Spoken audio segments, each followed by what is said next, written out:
I actually love this case. I'm going to tell you why. It brought me back to my law school days. My law school days where we were talking about when one thing is the direct result of something else, even though it's unanticipated, who's responsible. So I'm going to explain what happened to you. Miss Falani, yes, was out walking.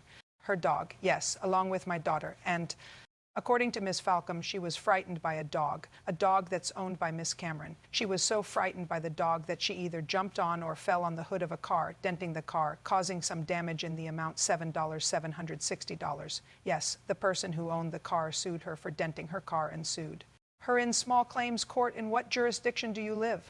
North Carolina.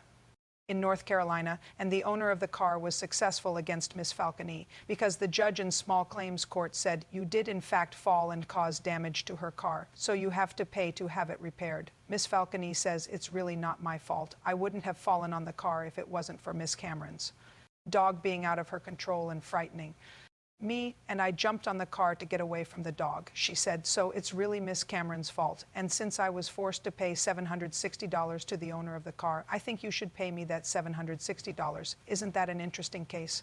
It's very interesting. It's like a law school question, torts exam. Okay, so this happened on what date? August the 14th, 2014. And you're all neighbors, so you all know each other. No, I've never met her in my life. Oh, really? So was it your neighborhood or hers? I've been there 6 years. I don't know how long she's been there. How long have you been there? I'm about 6 years also, but you never met each other. No, what kind of a dog do you have? He's a baby pitbull. And on August 14th, were you walking the pitbull? Yes. Was he on leash or off? He was off leash. Bad news for you. Why was he off leash? He was off leash because he usually uses the bathroom better and he'll go quicker if he's not on the leash. Who cares?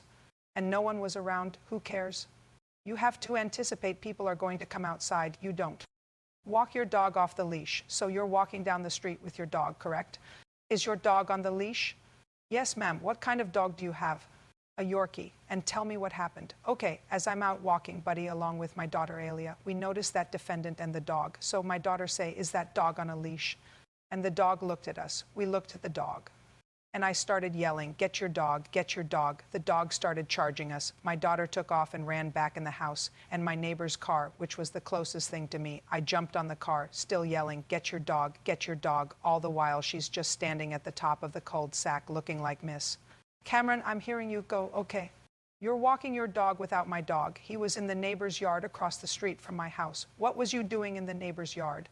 He likes to play in the grass and bite on the grass, and you know he's a puppy, so and it was shade over there, so he likes to go in the shade and roll around in the grass. And I seen her and her daughter come across the street with a dog, so she started just screaming. So I had my hand on my dog. Then I'm just like, ma'am, can you please stop screaming? You was scaring my dog, and she just screaming.